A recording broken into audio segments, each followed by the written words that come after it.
নমস্কার বন্ধুরা, আমি পলিস ডায়েরিতে আবার একটি নতুন ভিডিও নিয়ে আপনাদের সামনে চলে এলাম। আজ হলো রথ উৎসব, তাই সকলকে অনেক অনেক শুভেচ্ছা এবং সকলে মজা করে আনন্দ করে রথ টানবেন ও জিলিপি পাঁপড় খাবেন।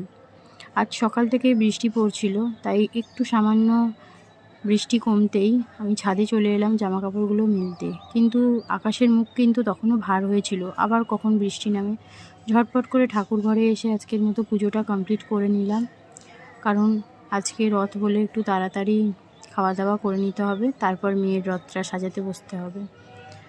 মেয়েটার রথ সাজাতে বসে গেছি আমি আর ওর বাবা মিলে। ওর বাবাই সমস্ত ফুল কিনে নিয়ে এসেছিল, আমার মেয়েও গাছ থেকে কিছুটা ফুল পেড়ে রেখেছিল রথ সাজাবে বলে। ওর ফুলগুলো দিয়েও রথ সাজিয়েছিলাম। এখনকার দিনে যত ফুল মানুষ কিনে রথ সাজায়, কিন্তু আমরা ছোটোবেলায় নানা রকম বাহারি গাছ, কদম ফুলটাই ছিল আমাদের রথ সাজানোর প্রধান ফুল। কিন্তু এখন চারিদিকে গাছ কমে যাওয়ায় কদম ফুল প্রায় দেখাই যায় না, তাই কারোর রথে এখন কদম ফুল দেখতে পাওয়া যায় না। আমাদের অবশেষে রথটা সাজানো কমপ্লিট হয়ে গেল। আমার মেয়ে ঠাকুরের জন্য প্রসাদ গুছিয়েছিল, বলল মা তুমি একটু দিয়ে দাও, তাই আমি ঠাকুরকে খেতে দিয়ে দিলাম।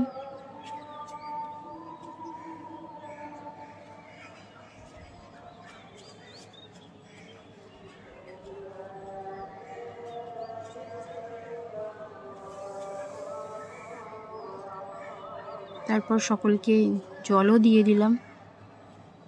আমাদের রথের সবচেয়ে উপরে ছিল গোপাল, মাঝে ছিল রাধাকৃষ্ণ ও নিচে ছিল জগন্নাথ, বলরাম ও সুভদ্রার একটি ছবি।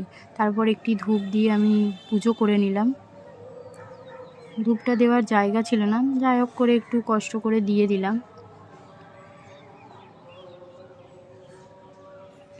এই যে আমাদের পুরো রথের পুজো শেষ হয়ে গেল।